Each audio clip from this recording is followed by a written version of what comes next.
Welcome. I'm J. Michael Silver, and this is Foundational Steps, the show. I talk with people about the choices they've made in the past to get where they are now. In this episode, I'm talking with Juliane Gullha. She's a medical worker, an artist, and a good friend. We talk about her awakening and how she's letting go of everything to be open to the next chapter in her life.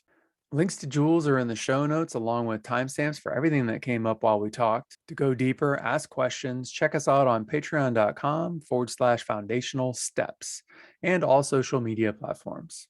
Enjoy the conversation.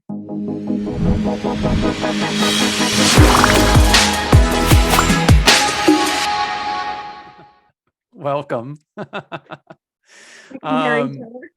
Yeah, we can hear each other. That's the bonus part. So, all right. So we obviously know each other, climbing and just socially hanging out, hiking, all that stuff. And you're still working as a nurse, but you're also a photographer. You also have kind of philanthropic and other designs for helping people and being out there. So just like in a nutshell, where are you right now? Because we haven't checked in a while. So Yeah, kind of the when you asked perfect, me to do this, I'm like, we haven't even chatted like in depth in a while. I Like, it's know. been a minute. That's why Uh, this is kind of perfect, just to kind of catch up, and then we can get deeper in on, whatever makes sense. Geez, in a nutshell, the universe has me in a really interesting spot. That's for sure. Obviously as a nurse, been dealing with COVID.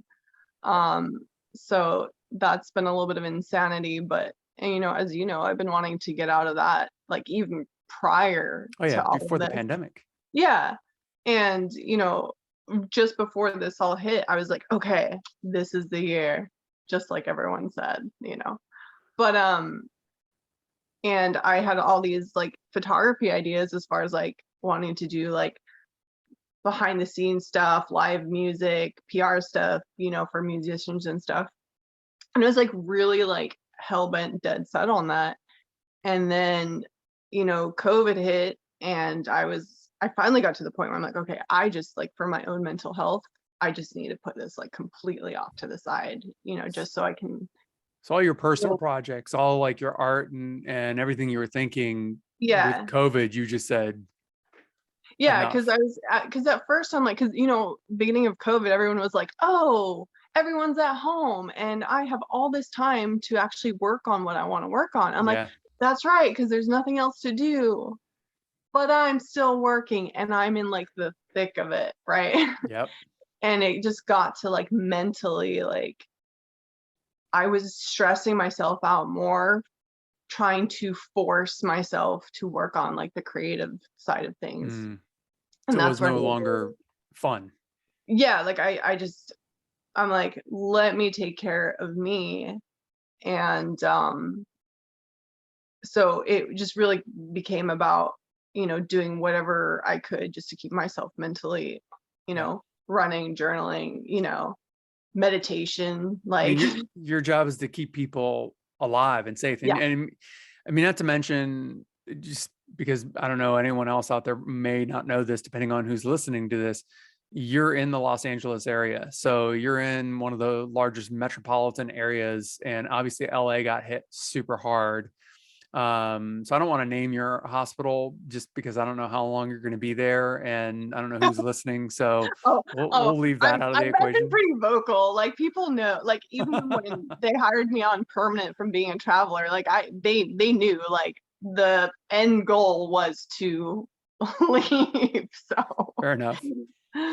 but Um, it's interesting though, because your job to take care of people is essentially, as a nurse, I mean, you do the bulk of the lifting from what I understand from, even my friends that are doctors, they acknowledge, or at least my friends that are doctors acknowledge this. I don't know if all doctors acknowledge this, but the nurses do the heavy lifting. I mean, you guys yeah, are really uh, doing an enormous amount of work. So taking care of yourself, interesting. It's very interesting to me that it actually became more important with COVID, and you had to drop all the excess stuff and really just get down to the basics, down to the root or to the Yeah. foundation of Yeah. you. Yeah. Where did Yeah. you even start?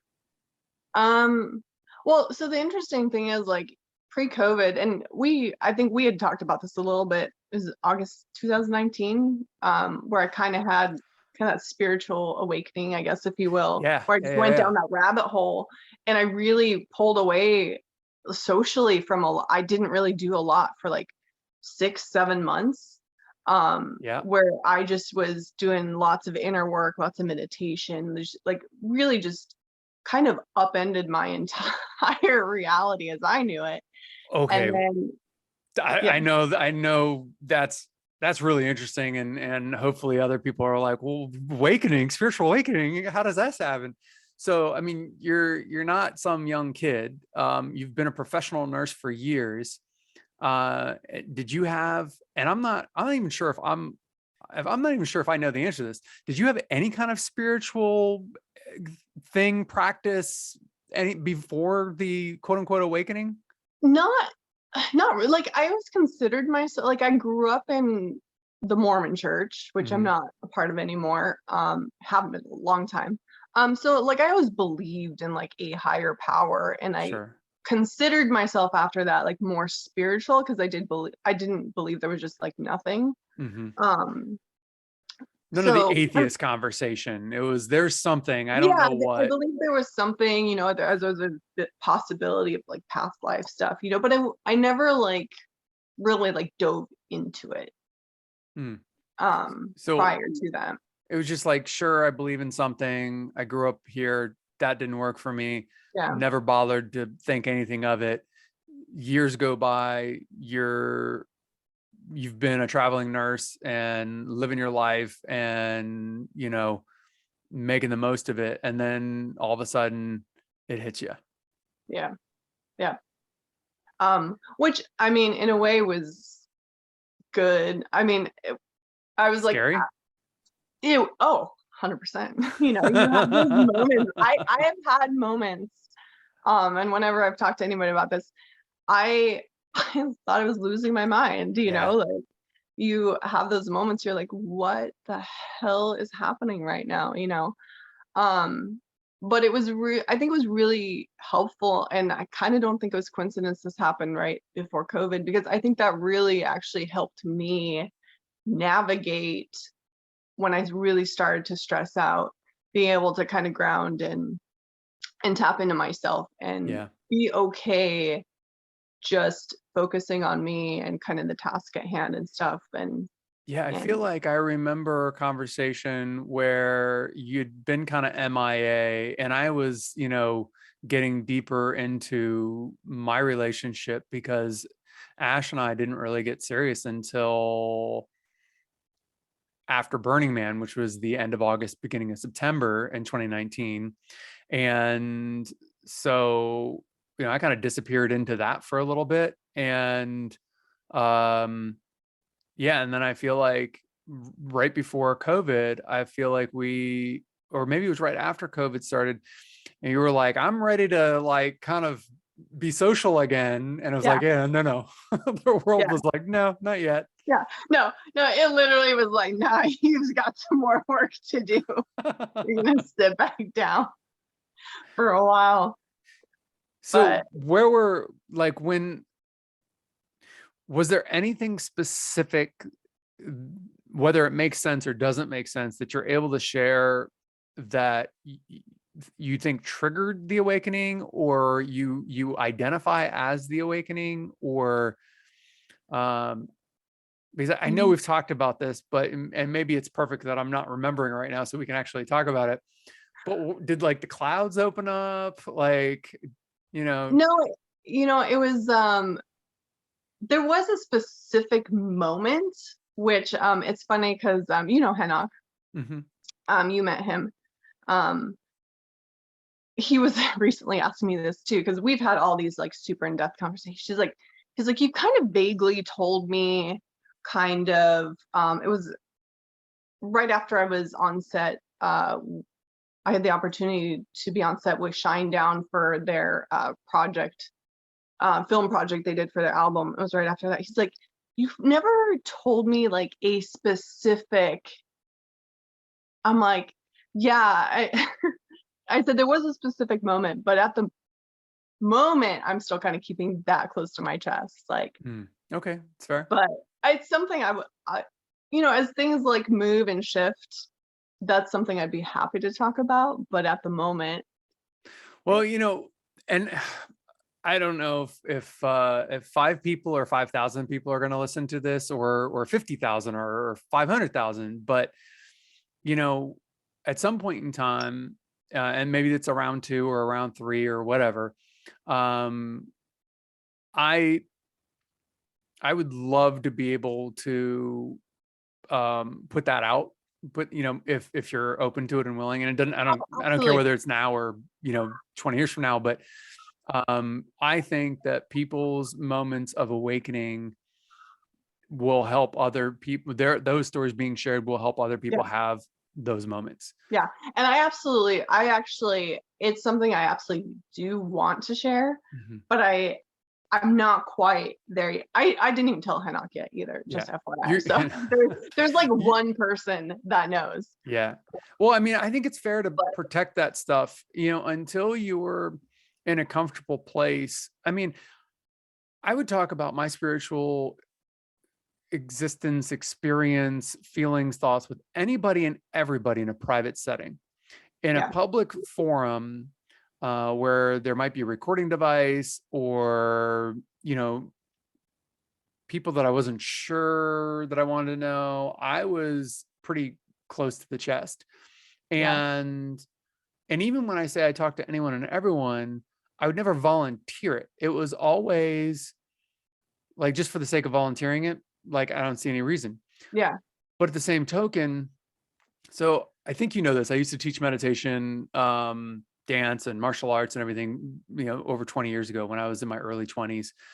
And I stopped doing that because I felt awkward having so much power given to me. Like, people 2-3 times older than me, I would do a meditation or a mindfulness class or something like that, and they looked at me like a cult, or like what I would imagine a cult leader would get, and it scared the shit out of me. And I'm like, yeah, no thanks, I don't want that kind of power. But I would still work with people and periodically do guided meditations, but I would only do it if they found me. And it was really clear, it was a difference between me just talking about it with someone, and or when they needed guidance of some yeah, sort that I just happened to be able to give. yeah, And those people found me, and it didn't matter how much I tried to hide. Like, they would ask questions, and it was like, all right, well, it's foregone conclusion. Do you want to do a guided meditation? Kind yeah, of situation.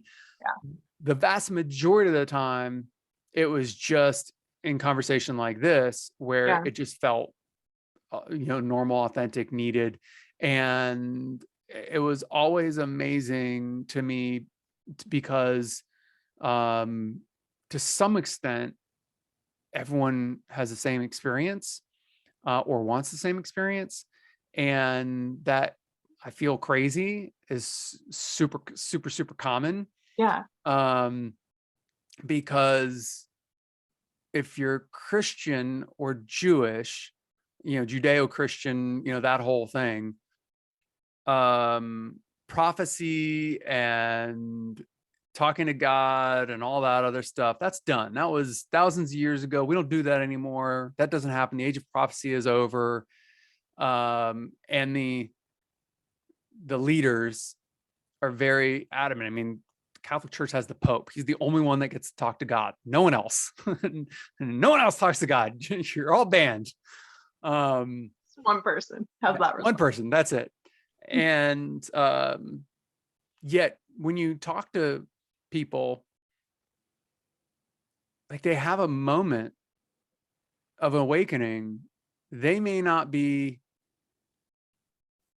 it may not be biblical, but they have a moment where they see or feel connected or hear or experience something that can only be explained as an awakening or a moment of sobriety or God or the universe. And it's kind of, and it sounds to me, it sounds pretty much the same. It's universal. And I feel like more people need to talk about that. And that's like, you know, I feel like foundational steps is, excuse me, it's about person, it's about profession, it's about business, it's about spirituality, it's about everything, because that's the human experience. And this is, so, nothing is always, that's what I said. What's the topic? Anything and everything we want it to be. Right. So, all right. So one day you're going to tell us the story. One day I will. I promise you, one day I will tell you the story. So what did you, once that moment happened, you were scared. You're like, am I losing my mind? What's happening? What am I feeling? Where did you go? Did you go back to Mormon practices at all? Did you totally find new stuff? Absolutely not. Nothing against the Mormon church. Hey, no, nothing against the Mormon church. Not for you though. I'll be honest, this has all like pushed me. I actually officially had my records removed from the Mormon church fairly recently. Wow. Yeah. I've been inactive for umpteen years. But you went and literally said, I just felt like I just needed to like completely like cut that off from my life. But no, and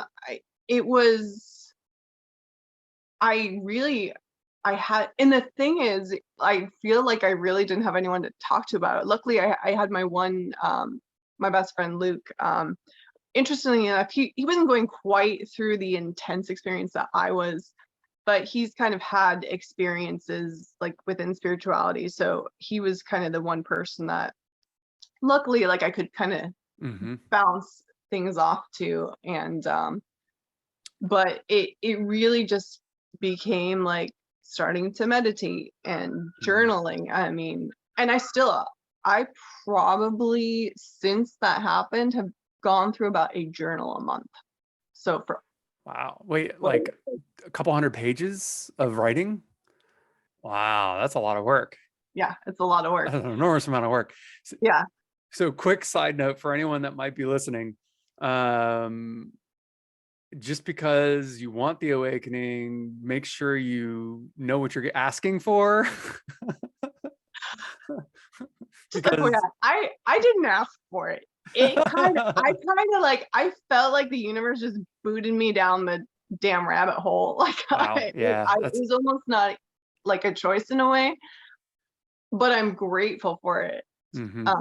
But yeah, I think I've seen these memes in the spiritual community that like what people think awakening is, and it's just like kumbaya like moment. It is not. It is like you definitely, because I think you're really forced to look at parts of yourself that no one wants to look at, well, we're trained. I think we're just trained to ignore it or not look at it or pretend it doesn't exist. Right. Well, and I think part of it too is, kind of what part of it's from what we're kind of taught, whether family, friends, kind of societal norms, our own masks that we create for ourselves, to try and fit in. I mean, I look at my own childhood and, I used to be like, people don't believe it now, but like I used to be super shy. I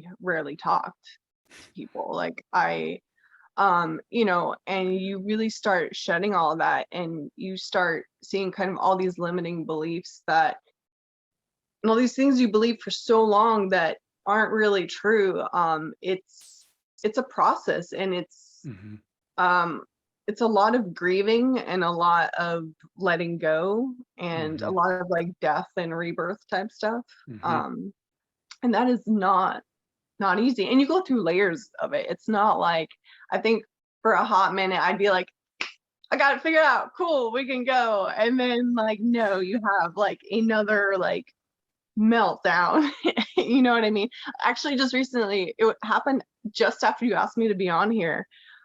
the same day you asked me about coming on here, I actually went and I deleted my photography website, my photography Instagram. I threw away my business cards, and Wow.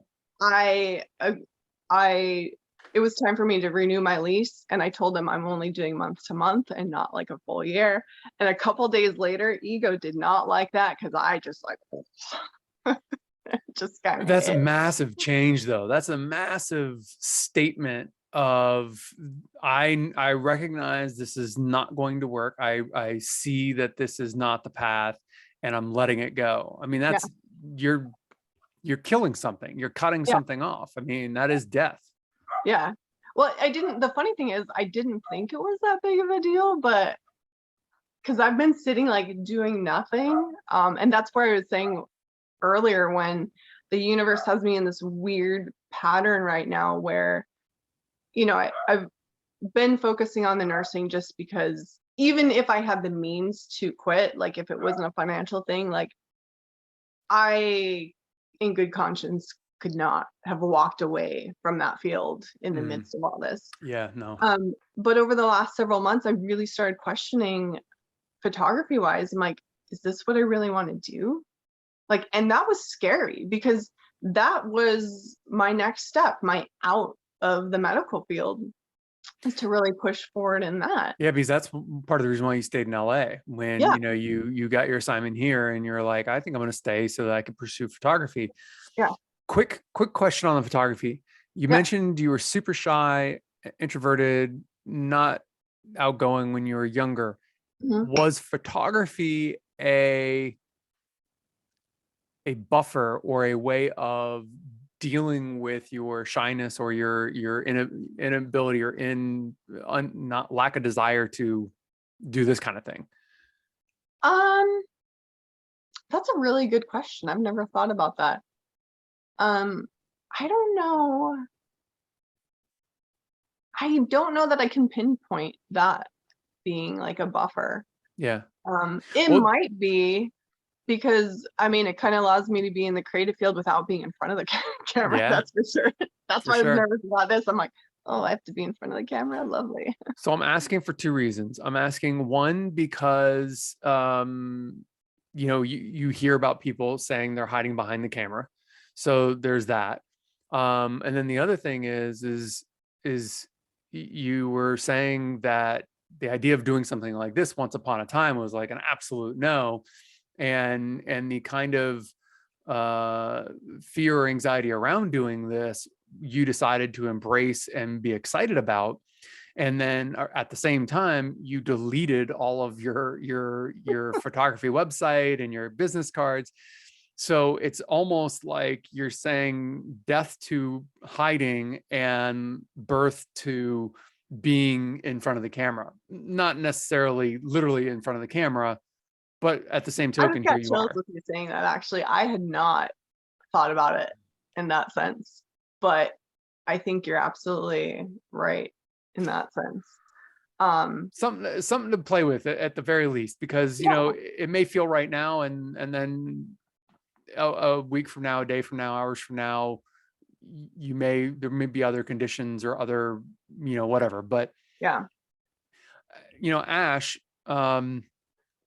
she obviously is a photographer, and when she got frustrated with photography and really just wanted to make our place nicer. And I can't remember, I think I bought her a plant, maybe I bought her a couple plants, and she wanted to take care of them. And then she was like, well, these plants are harder to take care of, so I should get some easier plants. And next thing you know, she has a plant obsession. And so she just wanted to do something to make her plants nicer. And that was her business born out of that. And after a few months of doing that, now she's at a market right now, selling her functional art planters and vases and clocks. Which is And amazing, by the way. I saw her stories today. They look phenomenal. amazing, right? Yeah. And I mean, I feel like in my mind, this is my biased opinion, but in I'm changing my lighting here, sorry.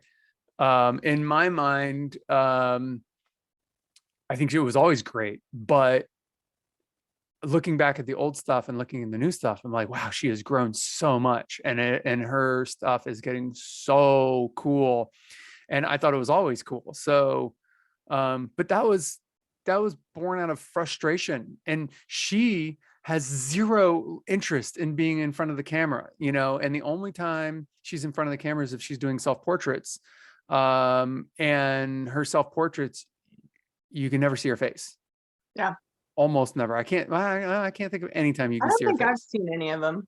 You've probably seen more, but I don't think I've seen any that she's shown her face.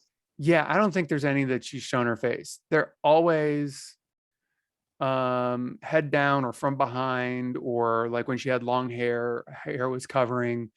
And now she has to go to markets and talk to people. And her entire business is interacting and creating, a community, and she's got people collecting her work now, and finding her at markets to buy more. And so I'm curious. Maybe I don't want to jump ahead, so we'll go back. But my brain is just going a million Yeah, miles like now I that I said, you know. just throw I'm out whatever. I'm just wondering, like, where are you going to end up? Like, so you threw away, and we'll just jump around on the timeline. Yeah.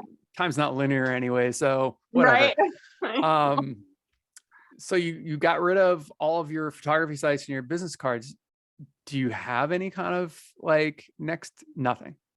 You just So don't know. and I think this has probably been my biggest lesson in this whole thing is kind of doing all this deeper inner work over the last couple of years. I always considered myself a very easygoing person, like not liking to control things, but apparently I was wrong. I realized that ever since I can remember, I have always planned and tried to be 1 or 2 steps ahead my entire life. Like, I have to Makes do sense to this me. and I have to do that. Yeah, like everything. Like, even when I was like, okay, I'm a nurse, but now I want to do photography, then I started getting in my head like, okay, this is what I need to do for photography and stuff. So there was never just a time. I've always known what direction I wanted to go. And this is the first time in my life I have zero plan. I have no sense of direction. That's awesome. I have essentially detached and let go of Now you're a real artist. even place like LA was like home, and I can't even say that anymore, but Yeah. there's not like, oh, I need to go here, I need to go there. Like, I've never been so detached from things, and I'm more okay with it now. I have moments where I'm like, okay, all right, universe, let's go, let's get some clarity. But I mean, at first it was terrifying because I'm like, Mm. I've never been in this place. I've had people talk to me that are like, yeah, I just don't know what I want to do. I don't know I don't have a sense of direction. And I'm like, oh well, you gotta just sit and figure it out. And because I was new, and this is the first time I don't. And I still think I think photography is still going to be involved. I just don't think it's going to be how I thought it was. But uh, right now, It's anything fair. is possible. Well, So okay, so I got to tell you something just because of all that. Because we used to climb fairly regularly, I feel like, at one of the gyms a few times outside. And one of the reasons why I liked climbing with you is because you were not I don't know what the right word is. I was going to say overly adventurous, but that's not it, because you're a very adventurous person, but like overly impulsive. You have a control about you. And there was once or twice where I was like, oh, we should go outside, and you got worried about setting up anchors and other stuff. And I was just thinking, maybe it's a little too much control. And the only reason why I had that thought is because I was like, I just want to go climb. We'll be fine. It'll be fine. Whatever. I might still keep some control when it comes to climbing, setting up anchors. I mean, it is a life or important. death thing. Yeah, sure. Yeah. No, it's a life or death thing. I get it. I totally get it. But like I would not have said, I don't know that I would have used the word free spirit to describe you years back. Yet it looks like you're becoming more of a free spirit. You're like, I don't know what's going to happen. Let's see what happens. I mean, that's kind of what a free spirit is. So, Yeah. I mean, and maybe, maybe that is what you've always been, and you're just been waiting to feel comfortable to be that, or maybe there's something else happening, but it's interesting to No, hear all I this kind now. of feel like I think for the first time in my life that I am who I have always meant to be, or who I've always been. Yeah. Like my most authentic self, I guess. Yeah. Like I feel like I've really just stripped away all these layers of what I was kind of hiding behind, trying to fit in, trying to be like everybody else. And You've definitely, I know just the last few times we've gone hiking during the pandemic and everything, you definitely had a weight lifted from you, because I remember commenting on that more than once. You just kind of have more of a shine that you didn't have before. It's not that you weren't interesting, attractive, or all the other things. It was just that something shifted after your awakening. And I don't even know if I knew about your awakening the first time, because I think it might have been maybe Griffith Park hike in 2020, when no one knew what was happening, that you had started to kind of talk about it a little bit. Yeah. Well, let's go back there for a second. So you had the awakening, you don't go back to Mormonism. You start meditating and journaling. You're doing a book a month. What other practices, what else did you start, and what did you hang on to as far as practices to kind of get you through all of the turmoil of rebirthing yourself? I mean, I would listen to like some podcasts. I read several books, stuff. I was doing like a lot of guided meditations, which I still occasionally do.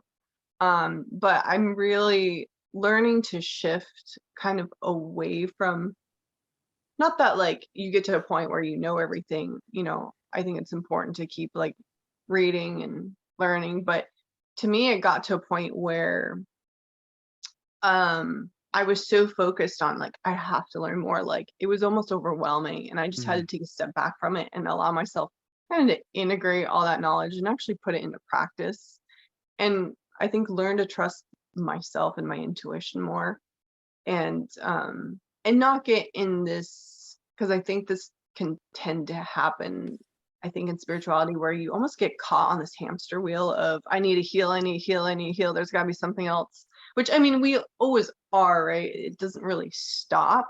Yeah, but I kind of feel like at some point in time you have to stop trying to heal and accept You have that. to like allow, like I do think I definitely, there was a massive chunk I had to get through, and I feel like it was a really accelerated process for me.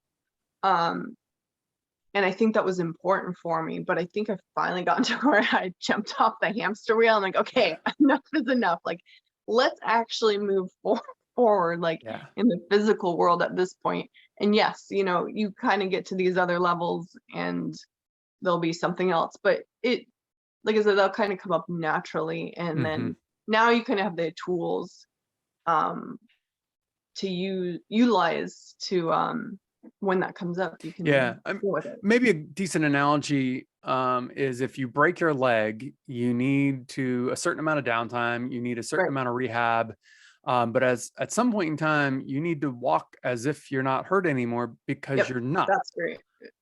On the other side though, to become a marathon runner, there's all kinds of more training and new walls to break through and new hurdles and new things that come up. So, Yeah. and that's maybe where you're at now, is you're Yeah. training for the marathon. Yep. Yeah, that's Yeah. a great analogy, actually. I hadn't thought of that. That's great. That's Yay, perfect. It's perfect. me.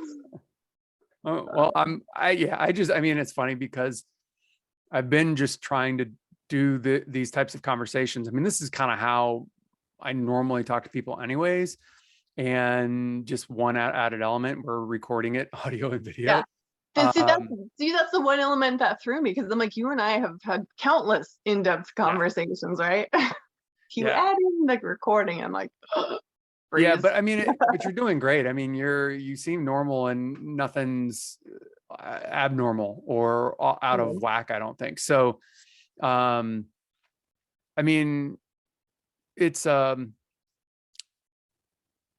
people are going to find what they're going to find. And, part of the reason why I wanted to do this is because the more people I talk to, like, I would love to have a hard base of my audience, my community. Like, I'd love to have an interactive community of, several hundred, several thousand, whatever people that are diehard and just want to soak up the information and have conversations about it, and really kind of do their own work and talk about it. But I'm also hoping that there's an even broader audience that may not be ready or desire that type of community, but maybe they're a nurse and maybe they've had a spiritual awakening and they doing a search, and some of those words pull up this conversation and they go, okay, I'm not crazy, because maybe they don't have a loop to talk to and they Yeah. don't have that friend. And I want to normalize anything and everything that someone can go through to become the person they want to be. I want to normalize all of it, because our culture, Western culture, and Eastern culture too, nowadays, it seems like no one's really that okay with the natural human process. It seems like everyone wants to funnel us this direction or that direction. And, oh, you've got blonde hair, you've got a penis, you've got dark skin. And it's like, no, no, no, we're all humans. We're all in the same rock Yeah. together. There's no way around it. And individuality is incredibly important, but it's your individuality that is the value that creates the community. Yeah. The community is created by our individuality, not the community creates our individuality. That's the way I look at it. Yeah. Yeah. No, and I like that you're trying to normalize it. Because again, I think people think like it has to be a certain way, or um I mean, I'm gonna be 39 next month. Yay. Big 39, big 40 coming soon. I know that's what I'm not, I'm feeling a little unsure. I mean, age is just a number, I know, but still. There But are certain things that go along with those numbers. yeah, there More are. so when we're children, and more Yeah. so when we're old, whatever that means. Because depending on how you take care of yourself, Yeah. the older you get, like at 40, I realized that I've got to be more conscious and more specific on how I take care of myself. So I don't get to drink as much as I used to. I don't get to eat crap and have no consequences the way I used to. So I become a more refined machine, or I start breaking down more often. That's the only difference that I've experienced. I'm only a Oh, few I years get to older than watch you, so. YouTube videos on putting on makeup for mature skin. Because your Oh, skin wow. changes around your eyes. Oh, interesting. Yeah, I'm like, oh, this is a great moment. But hey, they've got some great tips and tricks. That's awesome. Would you rather like men go through that too, or women no longer have to go through that? Or do Like you with not have makeup? yeah, wearing makeup? Because that's right now, that's such a gendered thing.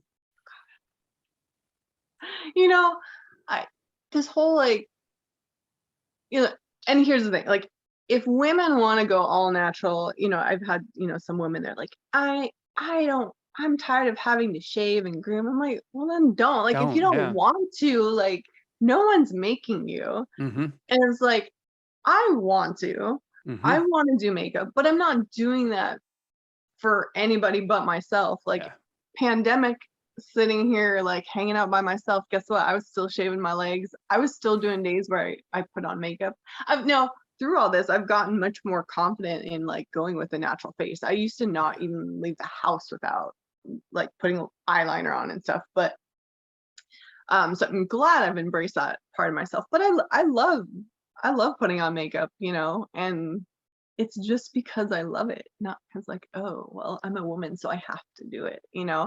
Um, It's good. I mean, I think it's great that women want to embrace, being more natural, or, gender stereotypes of like, oh, you have to wear makeup and shave. Like, that's great if you want to do that. But I mean, on that same note, don't knock anyone that wants to still do that. It's Yeah. not, again, there's no right or wrong. Just when it comes down to it, just do what makes you happy, what makes you feel good, I think that's probably the best way to think about it is do what works for you, but don't knock anyone that wants to do it or Yeah, doesn't want to do it, yeah, because that's on them. yeah. If it's not hurting anyone, what does it matter? Like, Shouldn't that be the base all for every I mean, I don't want to go into politics if we can avoid it. That's the one yeah, area that I'm not like overly excited to talk about, or at least not directly, yeah, because I feel like just the virtue, or just the definition of the word politics means that you're negotiating boundaries, borders, rules, what's okay, what's not okay. And I think that's not the greatest place to start. yeah. Um, yeah. So, well, all right. Let's go backwards, because I'm more interested in you're still a nurse and you've spent, God, 2 years now journaling and meditating. So in the beginning, you said podcasts, books, meditating, guided meditations, journaling. You're doing once a month. Are you still doing a book a month, like journaling a book a month? Of Wow. just about, yeah. I'm really two surprised, years. but That's over 2 years. it's over 2 years. I think I've done 20. I'm on journal 27 or 28, something like that. That's 2 years. That's over 2 years. That's Yeah, it. yeah, yeah, something like that. That's amazing. And do you have any interest in ever reading them? Do you If read I them? can manage to read them. So I write, when I heard that they don't teach cursive in schools anymore, I started writing cursive in my journals. Oh, that's funny. But now sometimes I write so fast, I'm like, I don't even know if I can go back and like read this. Like I'm keeping them because I'm like, it would be a really cool story. Um, but I don't know if I can read it. So maybe they have some of these professional people that can decipher and read cursive that can come in and I would think so. If it becomes important for you or for someone to do that, I'm yeah. sure it could be deciphered. Not worried about that right now, but Yeah, and you shouldn't be, because yeah. then you're worried about outcome and expectations, and then it Right. takes Yeah, away no. from what you're doing. A So, lot of it is just kind of getting that energy out, getting the thoughts out, and yeah, I know if I sit down and write, I have to write in what would be called print and not cursive, because I can barely read my print writing, let alone cursive. Just looks like waves. yeah, It's just up and down waves, and no one's reading that. So yeah. um That's interesting. So, and you said you're still doing some guided meditation. Have you picked up any new things more recently, techniques or practices? Not really. Like I said, I feel like I kind of backed away from like trying like too hard to like always like feel like aligned and stuff, and just kind of allowing myself to be a little bit more. Um, but I've been trying to do a little bit deeper meditations on my own, and just to kind of try and tap into my own intuition and maybe gain some clarity that way. Yeah. Um, Any specific type of meditation or just really no, what works for you? I just throw on whatever sounds good that I can find on YouTube, and just throw my headphones on so I don't hear like any like Yeah. noise around me, and I just like YouTube kind has of amazing soundtracks to yeah, meditate to and yeah, relax and everything else. yeah. Yeah, I know. So that's what I've been doing, just to, and that's actually kind of what happened when I ended up deciding to delete all that stuff. It was really, I wasn't meditating. I was actually um down in Palos Verdes, just kind of watching sunset. Hmm. And on my way back, I just had this kind of this knowing come into my head that I just deleted all. And it was just kind of came to me like that. I'm like, It's right. amazing that you trusted that instinct. I I feel have been like, trusting that because it's, and I know and this is where some of the stuff sounds a little, a little out there.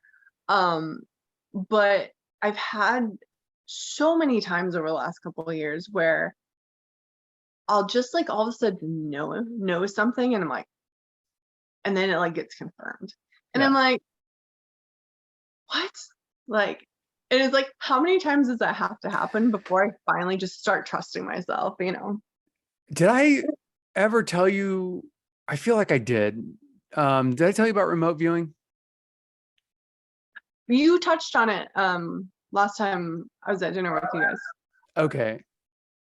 So it popped in my head again because the way you're telling me this, I think it must have been similar to the reason why I popped it the first time. There's the CIA ran programs, or I supposedly still does, programs on remote viewing for years. Start going back, I think maybe 50s or 60s. I can't remember. I met a man. I read his book when I was in college back in the 90s. And I met him on Clubhouse, Dr. David Morehouse, and he's a former military commander or colonel or something like that. I think he was in the army, very high up brass. Um, got recruited into the remote viewing unit, which basically they go into a meditative state and um, and do double blind experiments to get information. They work in teams and they get this information, they write it down, and then they check it against all the other data sources, whether it's satellite or on the ground or radio communication or satellite communication that they've intercepted. And the hit rate was extremely high. So, which is why I believe the programs are still going on, just going on under different names. So he started teaching people and other people that he, did this with back in, I don't know, 70s and 80s, as I think when he was active. He went on to continue his military career, retired. I think he got his doctorate while he was still in the military, as a commander or colonel or whatever his rank was. Apologize if you're listening. I don't think he would be, but if he is listening, I apologize. I don't know your rank. I'm sure he doesn't care. And he taught people remote viewing. And the reason why it's interesting is because the two types of people, or the two professional types of people that were drawn to it, because it's extremely technical work. It's not easy to do. And so you have to have a technical mind. You have to have a very regimented approach to it, were nurses and engineers. So nurses and engineers did more of the remote viewing work. And he said, anyone and everyone can do it. There's no one that can't do this. Everyone can transcend time and space. Everyone can get these downloads, or, whatever you want to call them. excuse me. And I mean, the government's put hundreds of millions of dollars into this over the years. I think the Russian military put billions into it, Okay. that we know about. And a couple friends took his course last year, maybe, or yeah, it was sometime middle 2021, I believe.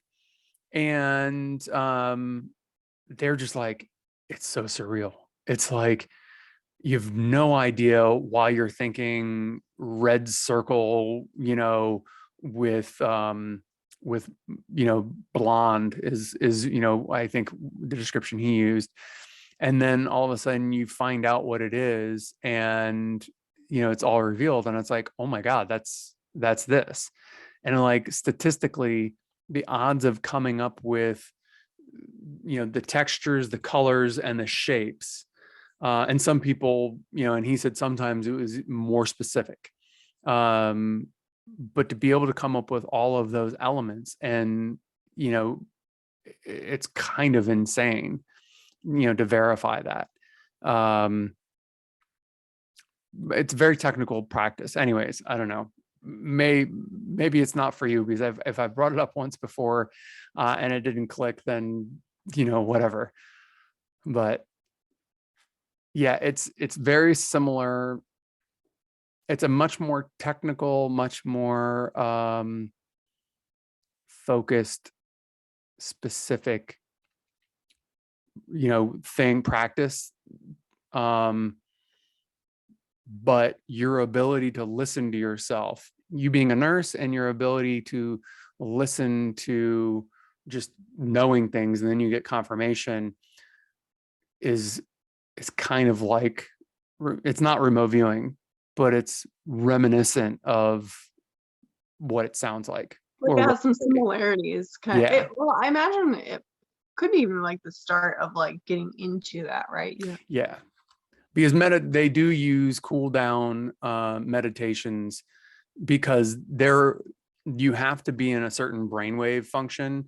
And the old days, they would, one person would explain it to someone else to try to get them to experience what they were looking for. And now you have brain trainers, and they were just technologically beginning to understand that, back in the 70s and 80s, early 80s. And now you can go on Amazon and get a brain trainer and measure your theta, alpha, delta waves. Oh, So wow.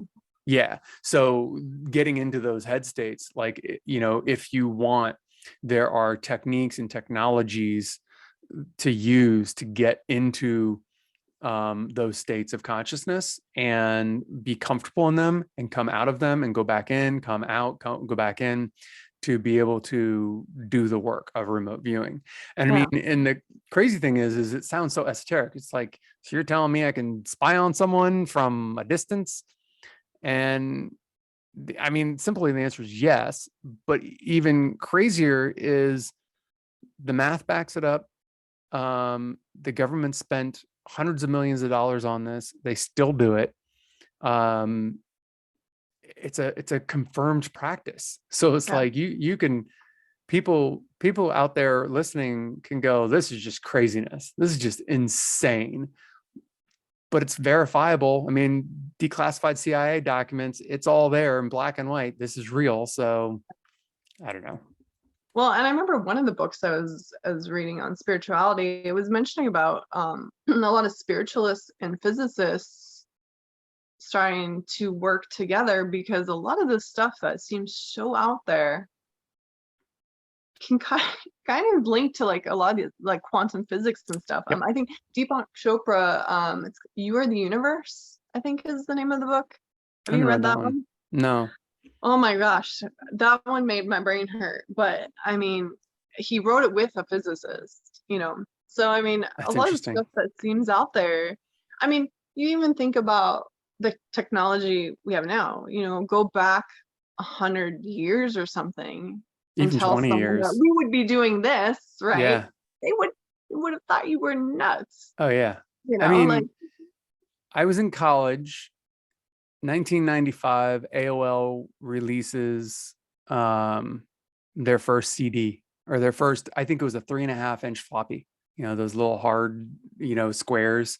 And they That called them that three. that Gen Z thinks are 3D printed save buttons. Yeah, exactly. So that was in 1995. If I'm remembering it correctly, AOL launches their first 3.5-inch floppy that you could put onto your computer, use a dial-up modem, and do chats and look at news and download music and pictures excruciatingly slow. I remember that. Yeah. And that was just 95. So that was 27 years ago. Yeah.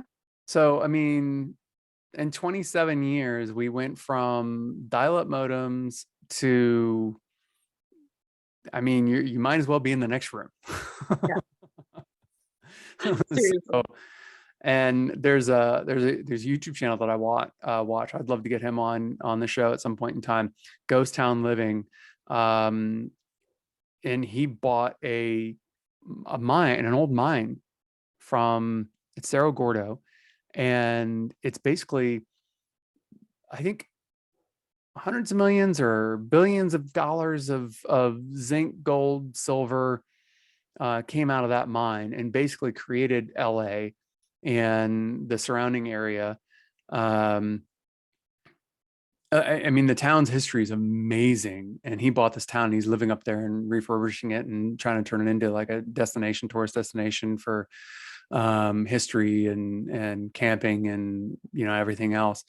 And that was just 100 years ago. I mean, that was in the beginning of the 1900s. I think it closed down as a mine, maybe 1930s. So not even 100 years ago.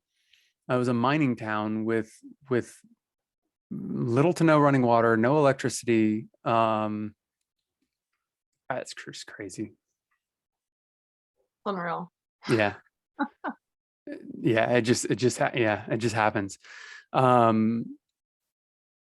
not to get, part of me wants to ask, well, what's the craziest thing you've looked into and found value in from the spiritual side? Because you're right. I mean, a lot of philosophers or a lot of physicists are becoming philosophers because they get more freedom to explore the ideas they want to explore in a mathematical context.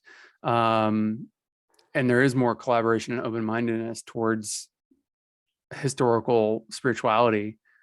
So I guess part of me wants, like, what's the craziest thing you've looked at and actually found some value in that you wouldn't have thought you would have gotten value from? Crazy thing that I've looked at? What do you Yeah, mean? looked into, like, spiritual practice or anything. And if nothing comes to mind, go down a different Yeah, path. I was gonna say I don't know that I've really looked at any. I don't know, maybe it just all seems more normal to me now, so I don't even Yeah. think, Yeah, and that makes yeah, sense. Well, I don't know that there's anything like really like that stands out like off the wall that. all right, so here's a more pragmatic question, and this is probably more along the lines of it's more pragmatic. So since this event in 2019 where you had this spiritual awakening, you've done this work, how have your relationships changed with your family and friends? And have you met new people or rediscovered people in a way that you would have never guessed? 100%. 100%. I know, so towards the end of 2019, when I was really kind of deep into it, it was really hard, because I, like everything changes. You yourself change so much. Mhm. And I had to reevaluate, I think, essentially every relationship, friendship that I had because I had changed so much from who I was. And so I kind of had to redefine everything. And funny story, actually, I was in Salt Lake, 2019 Christmas. And I remember Mhm. I'm sitting on the couch one morning with my mom, and I remember I had a hard time because my mom's very like high anxiety and stuff, so kind of going through all that I kind of pulled back a little bit because I really just I couldn't deal with that. And we're sitting there and she starts crying. She's like, are you in a cult? And I was really kind of mad that she would think that I would go that route.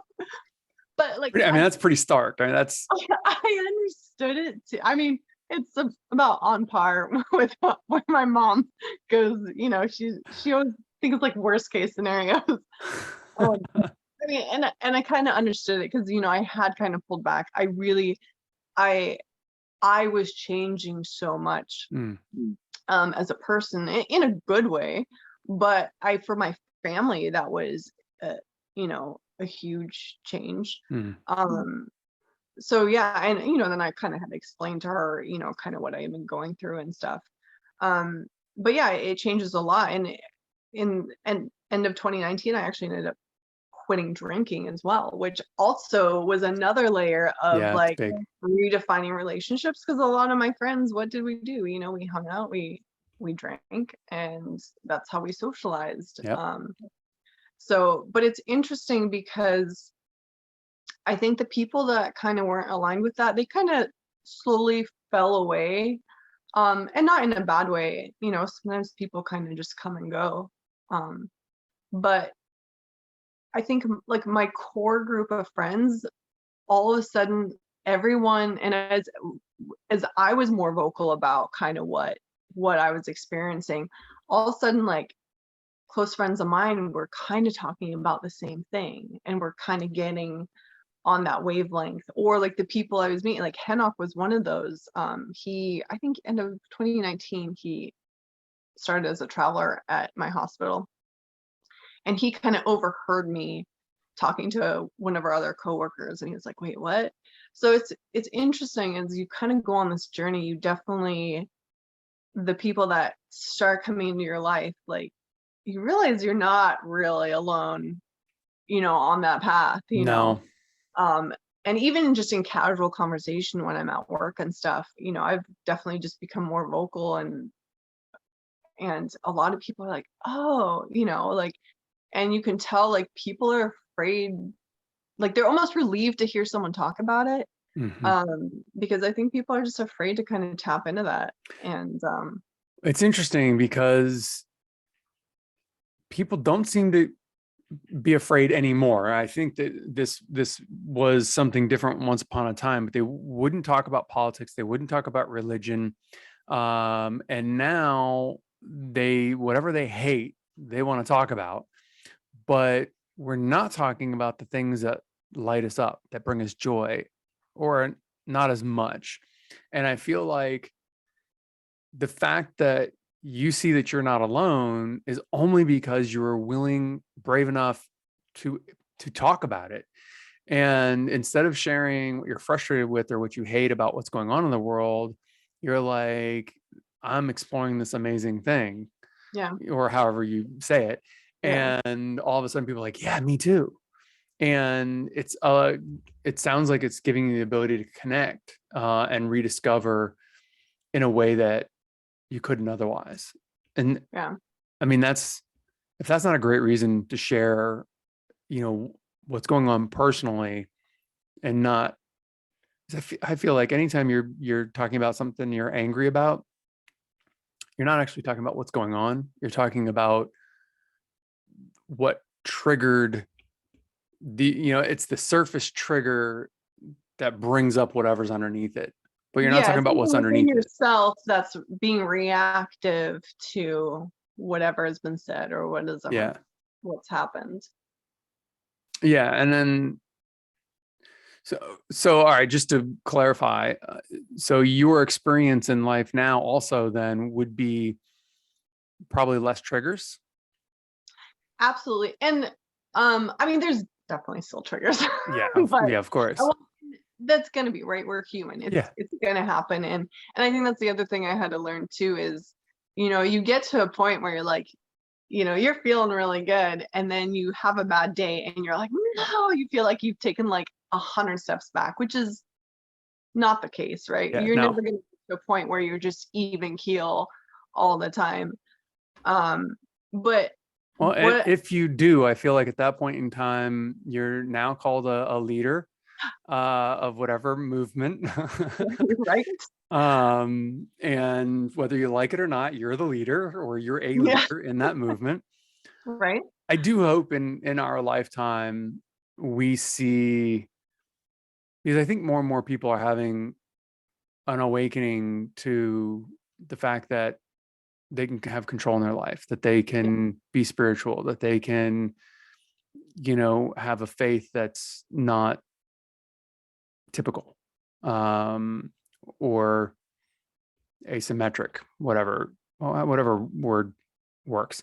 I do hope there comes a day like previous generations have certain icons, and I would love the future generations to have thousands of icons. You know what I mean? Like, how amazing would it be that if just thousands of people said, hey, or hundreds of thousands of people said, hey, let's treat each other better. Like, I'm not I'm not participating in this, and you need me to participate for this. And so until, you know, until everyone's on board with like the conversation starting from, and this is kind of my personal thing.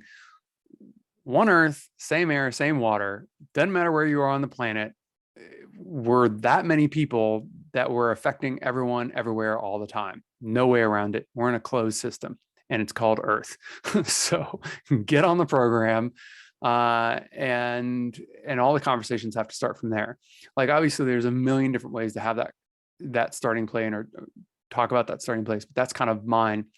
Like, how amazing would it be if like hundreds of thousands or millions of people said, yeah, that's me, that's where I'm starting from. I mean, it would change everything, I think. Yeah. Oh, absolutely.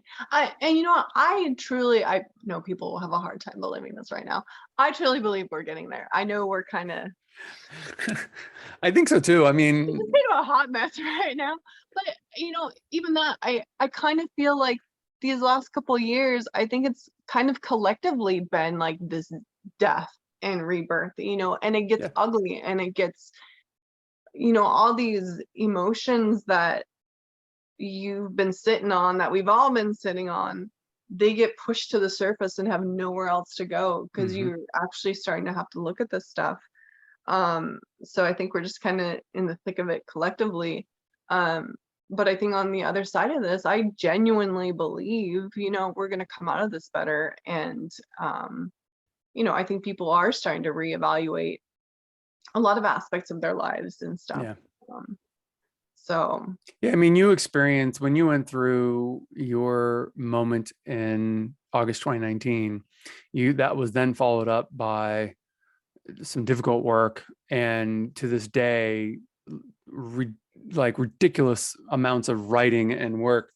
So if you think about it from that standpoint, if, we are struggling culturally, with awakening, and kind of getting to the next plateau, then, this is us trying to do the work. And, we've got lots and lots and lots of noise, yelling at us to go here, go there, go, whatever.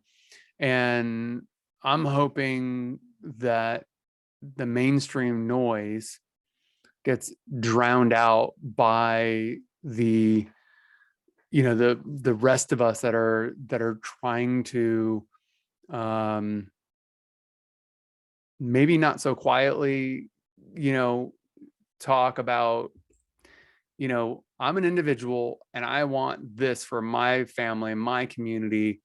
And for us to be a community together, we can't we can't continue to look at the differences. We have to look at the similarities. yeah, And I feel like there's more and more people having those conversations and wanting to find those conversations. yeah, And that's the beginning of the end of the old paradigm. yeah, I yeah, hope. absolutely. 100%. Yeah, No, it is. I It think it's is. happening. It is I happening. do think it's happening. And well, so it was interesting. So one of the physicians that I have been following kind of throughout this, to kind of keep up on all the information. I remember one day I got a notification that he had posted a new video and it said awakening. I'm like, wait, what? Like This is a doctor. a doctor, yeah. Nice. I don't know if you see my stories, I post some of his clips sometimes. I'm sure I've seen some of them then. Yeah. So so I clicked on it like out of curiosity. I'm like, is he talking about like more like spiritual awakening? And sure enough, he was, and he had I didn't end up listening to all of it. I think he had like did an 8-part like series with this anesthesiologist that has written this book about awakening. But he Wow. kind of takes away kind of because you can get really like woo woo into it and all It's that. easy to go woo woo. Yeah. And that's really off-putting to like a lot of people, Yeah. So he kind of strips it back. And it was really interesting to hear them have this conversation about it. And I forget the anesthesiologist's name. He has written a book, but he was saying that he believes that, with awakening, like 20 years ago, like yoga and all that stuff was kind of like taboo and kind of weird. Hmm. And now like everybody does it. He Yeah. he believes that within the next 20 years, it's kind of going to be the same thing with awakening, where it used to be kind of this like weird thing you heard about, and now it's going to become the norm. Shh. Come here, Bean. Bean's alerting me to something. I have no idea what, but I don't think anyone's here. Bean, you okay? Bean, come here. Come here, Bean. Good boy, you go. Okay. I think maybe she's gonna relax for a little bit. Maybe now. Good girl. I hope so. I hope he's right. And I mean, I don't see why that's not going to be the case. But at the same time, I don't want to make a grand statement that's going to happen, and then someone says, "Remember when you said this a few years ago?" You And the stand by world's what you say, different. right? Well, Yeah, but you know what? That's a part of kind of learning and growing too, right? Sometimes you're one way, but then as you get more information, as things change, you've got to be able to yeah. be flexible. And I Nothing's think that's ever also like the key in actually getting us to a place where everyone's waking up and everyone's having a deeper experience of life. And I mean, I don't think the awakening has to be like, oh, I saw God or I yeah, heard God's voice. I think the most profound awakening is probably just the simplest awakening, which is we're in this together, whether we like it or not. What you do on your property that you own is affecting me on my property that I own. And, I put up the quotations because we're going to die. There's no way around it. So like at best you could say we're renting it, or we're conservators for future generations, hopefully ours, or hopefully someone who cares. But like ownership, like the word for me in 2020 was ownership.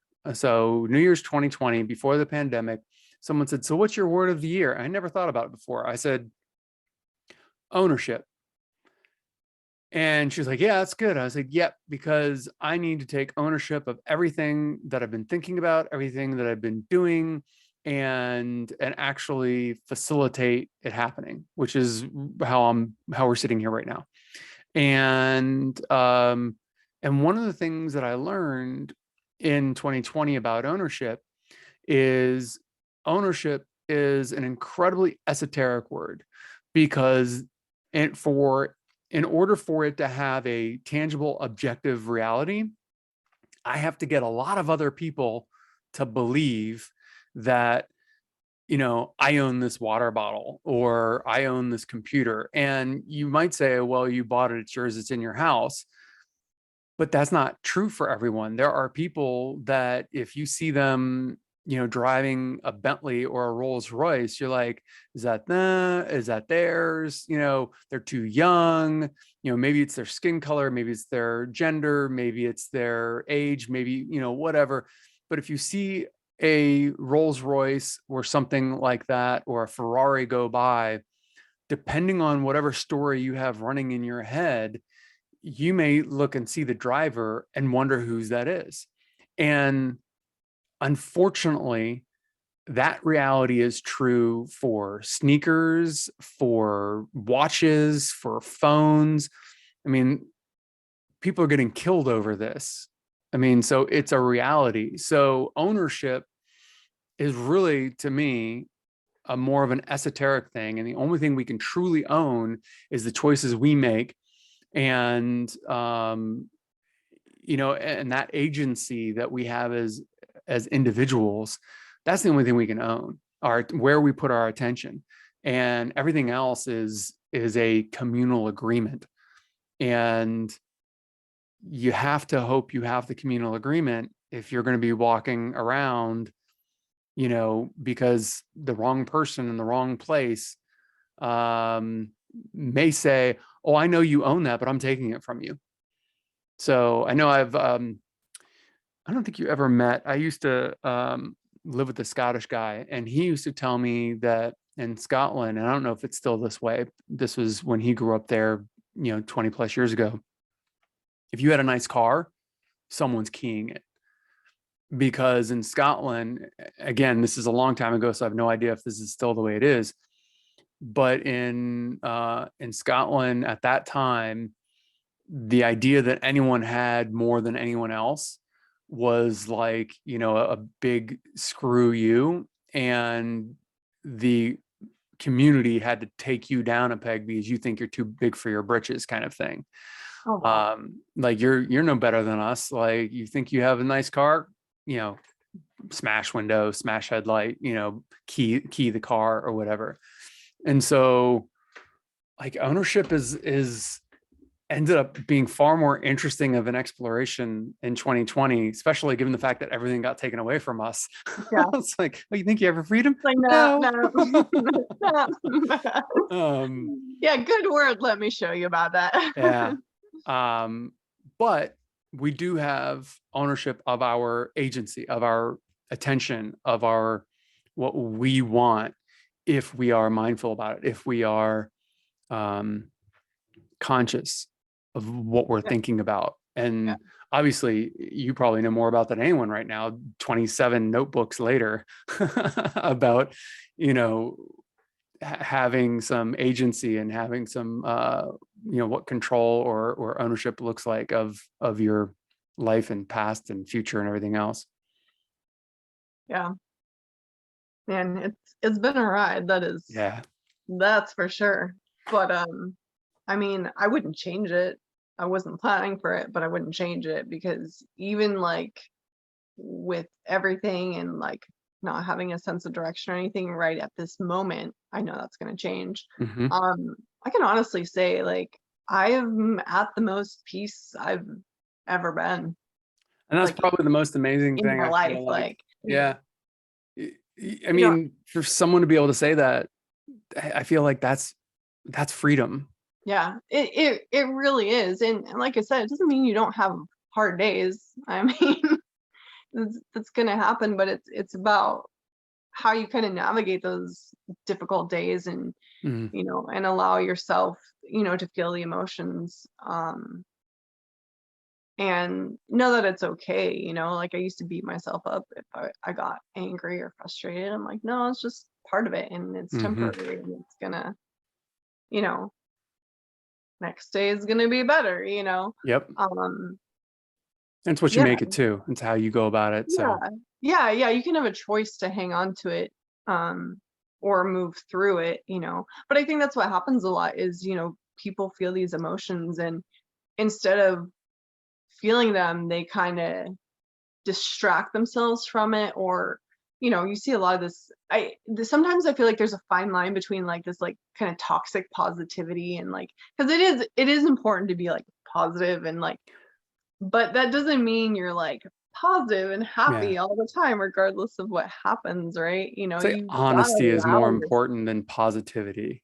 yeah, like, you've got to allow yourself to feel the negative emotions too. It's just not staying stuck Yeah. in those negative emotions. Being positive for the sake of being positive is a lie.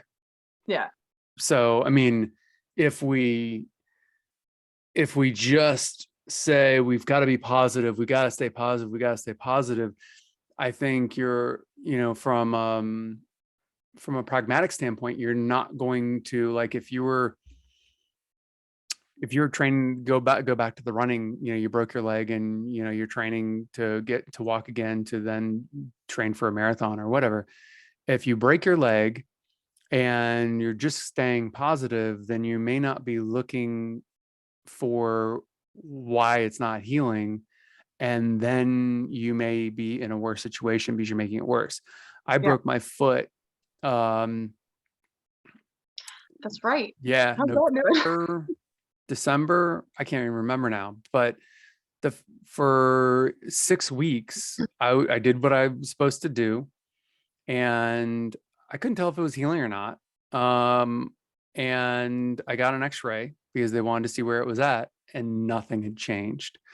So I went to the specialist. They did X-rays, their own X-rays, and looked at it. They sent me and got an MRI.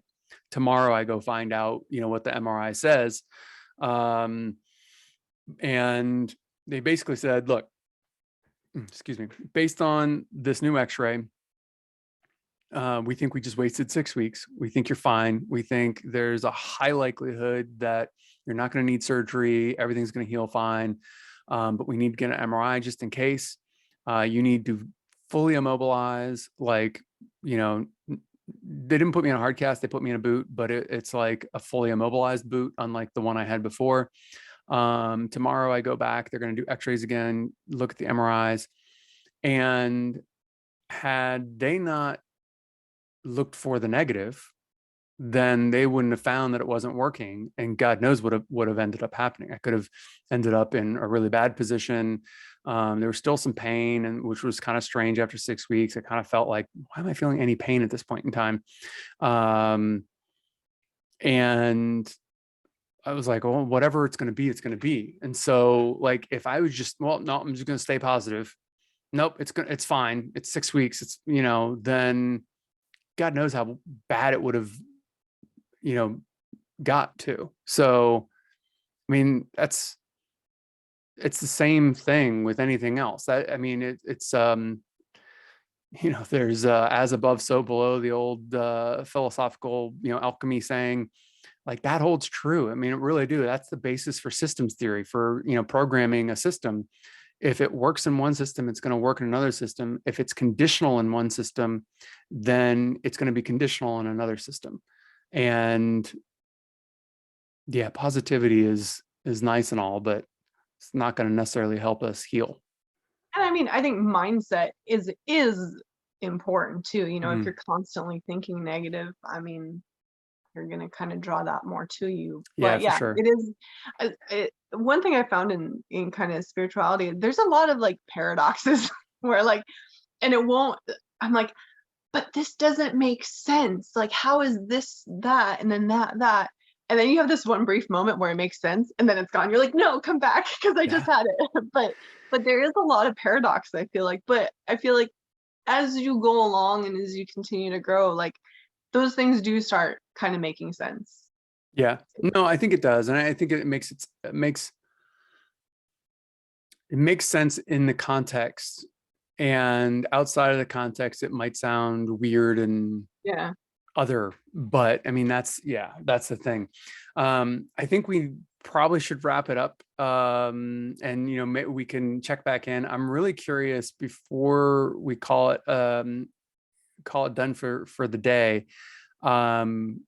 You said you're just kind of free flowing and floating and whatever comes. There's no inkling of anything. I'm just wondering, like, what the part, like, we're going to check back in and we're going to do a part 2 of this at some point. So I'm just wondering, like, is there anything that might be going on?